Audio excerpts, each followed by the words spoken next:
अस्सलाम वालेकुम। आज की वीडियो में मैं आपको बताऊंगा कि आप अपनी एक सैलरी इनकम टैक्स रिटर्न कैसे फ़ाइल कर सकते हैं।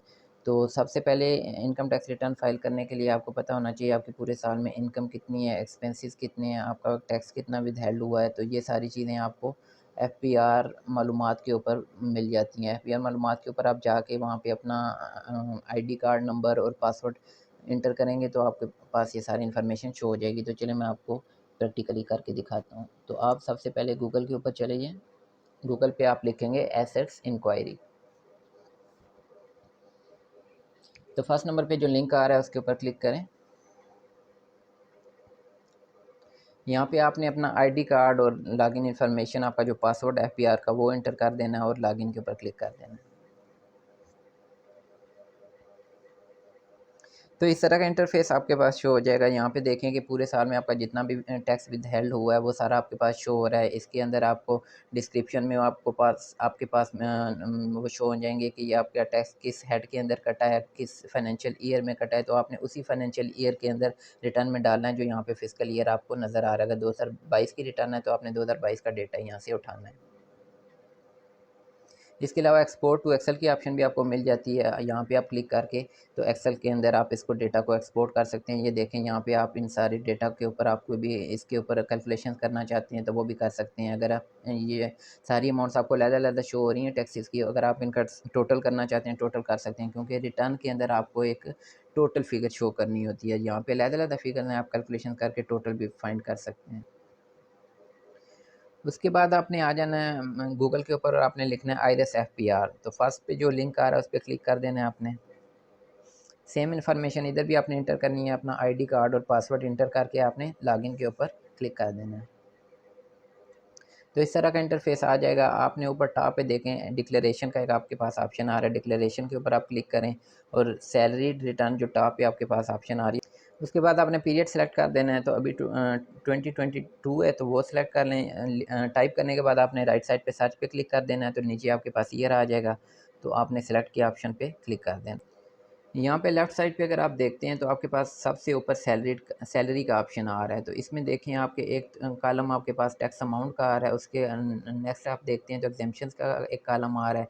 तो आपने सैलरी से रिलेटेड जितनी भी आपके पास चीज़ें हैं वो यहाँ पे आप डाल सकते हैं। ये देखें आपको लेफ़्ट साइड पे अगर आप देखते हैं पे, वेजेज़ है, अलाउंसेस है, एक्सपेंडिचर रीइंबर्समेंट है, फ़र्ज़ करें मेडिकल या फ्यूल वगैरह एम्प्लॉयर आपको रीइंबर्स करता है, वो यहाँ पे आप एंटर कर देंगे। इसके अलावा भी अगर आपने सैलरी से रिलेटेड कोई चीज़ डालनी है तो यहाँ आप इन सेल्स के अंदर एंटर कर देंगे। नेक्स्ट आप आ जाएंगे टैक्स चार्जेबल के अंदर एडजस्टेबल टैक्स के ऊपर। यहाँ पे आप देखें कि आपको काफ़ी सारी यहाँ पे ऑप्शन मिल जाती हैं। अगर साल के दौरान आपका कोई टैक्स विदहेल्ड हुआ है जो कि आपका एडजस्टेबल टैक्स था तो वो यहाँ पे आप इंटर कर सकते हैं। ये आपको कैसे पता चलेगा? ये आपको एफपीआर मालूमात जो एसेट इंक्वायरी में ऑलरेडी आपको बता चुका हूँ, वहाँ पे आपने जाके देखना है कि आपका कोई एडजस्टेबल टैक्स है तो आपने वो सेक्शन इस सेक्शन के साथ मैच करके उसी सेक्शन के अंदर वो अमाउंट डाल देनी है। फॉर एग्जांपल आपका कोई पीटीसीएल बिल के ऊपर कोई टैक्स विदहेल्ड हुआ है या फ़ोन के ऊपर मोबाइल फ़ोन के ऊपर जो आपका टैक्सेस विदहेल्ड होते हैं तो यहाँ पे आप आके एंटर कर सकते हैं। उसका तरीकाकार ये है कि आप देख रहे हैं राइट साइड पे एक प्लस का बटन आपको नज़र आ रहा है तो आपने प्लस के ऊपर क्लिक करके उसकी जो बिल से रिलेटेड जितनी भी इंफॉर्मेशन है, कोई कंज्यूमर नंबर वगैरह है आपका, वो आपने एंटर कर देना है।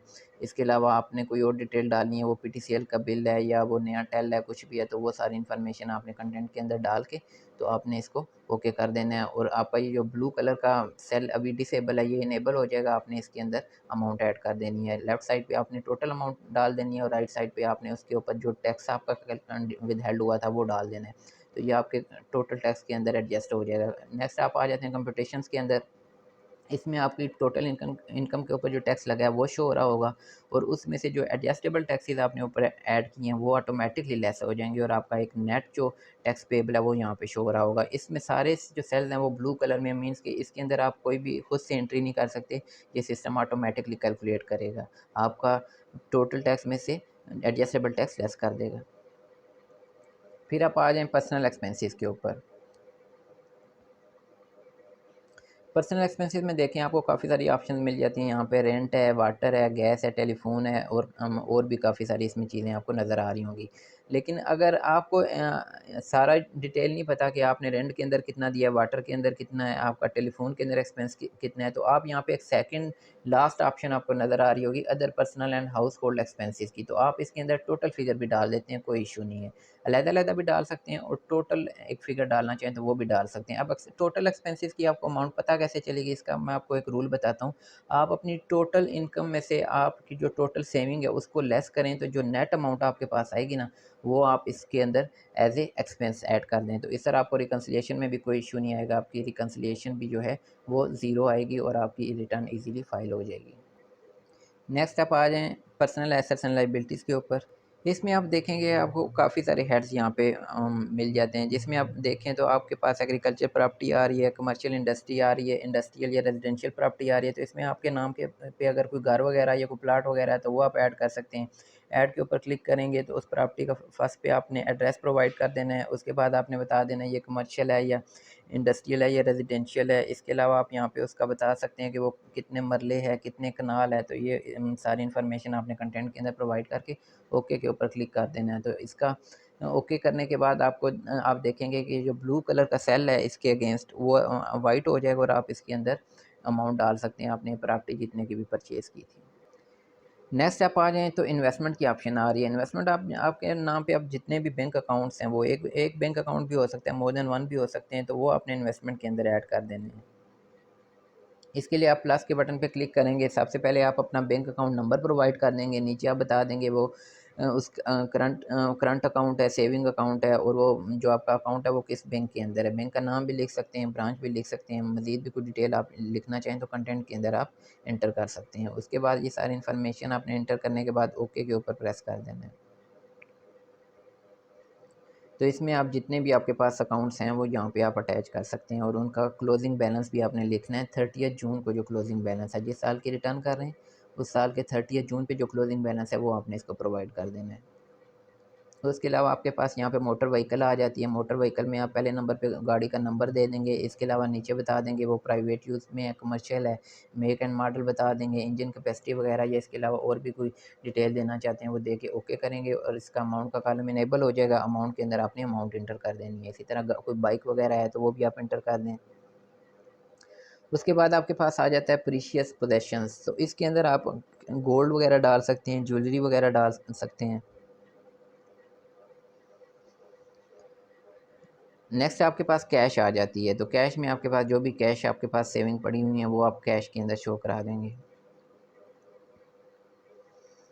ये चीज़ें एंटर करने के बाद आपके पास टोटल एसेट की एक अमाउंट कैलकुलेट हो जाएगी जो कि ऑटोमेटिकली कैलकुलेट होगी। आपने खुद यहाँ पे टोटल नहीं एंटर करना। देखें जो इसके अंदर जितने भी ब्लू सेल्स हैं ना, ब्लू सेल्स ऑटोमेटिकली कैलकुलेट होते हैं। आप सिर्फ वाइट सेल्स के अंदर एंट्रीज कर सकते हैं। नेक्स्ट आप आ जाएँ रिकन्सिलिएशन ऑफ नेट एसेट्स के अंदर। तो इसमें देखें आपके पास एक नेट एसेट प्रीवियस ईयर का टोटल आ रहा है, ये ऑटोमेटिकली कैलकुलेट होके आता है और जब आप इस साल की टोटल एसेट्स डाल चुके होंगे तो आपके पास करंट ईयर का टोटल बैलेंस भी आ जाएगा।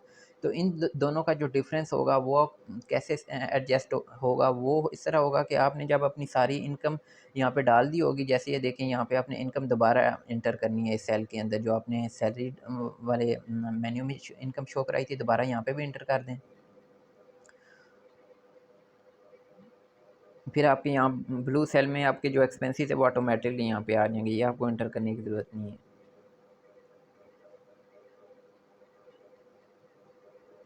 फिर अनरिकनसाइल्ड अमाउंट का जो सेल है ना, यहाँ पे ज़ीरो होना चाहिए। ये अगर यहाँ पे ज़ीरो नहीं है तो आप अपनी रिटर्न फाइल नहीं कर सकते, इसलिए आपने लाजमी इसको ज़ीरो करना है। ये मैंने जो आपको रूल बताया अगर उसको फॉलो करेंगे तो ये ऑटोमेटिकली ज़ीरो हो जाएगी। वो रूल ये है कि आपने अपनी टोटल इनकम में से आपका सेविंग आपने लेस करनी है, जो रिमेनिंग आपके पास बचेगा वो पर्सनल एक्सपेंसेस के अंदर डालेंगे तो ऑटोमेटिकली यहाँ पर बैलेंस जो है वो ज़ीरो हो जाएगा।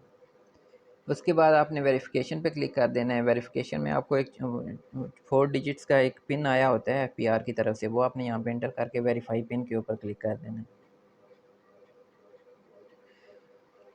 वेरिफ़िकेशन करने के बाद आपने सबमिट के ऊपर क्लिक कर देना है तो आपकी रिटर्न फ़ाइल हो जाएगी। तो ये था एक overview income tax return file करने से रिलेटेड। तो ये सैलरीड की पर्सन की इनकम टैक्स रिटर्न थी। नेक्स्ट मैं आपको बिज़नेस इंडिविजुअल की रिटर्न भी बता दूँगा और आपका इससे रिलेटेड कोई भी क्वेश्चन है तो आप मुझसे पूछ सकते हैं, कमेंट बॉक्स में लाज़मी पूछिएगा। Thank you for watching this video.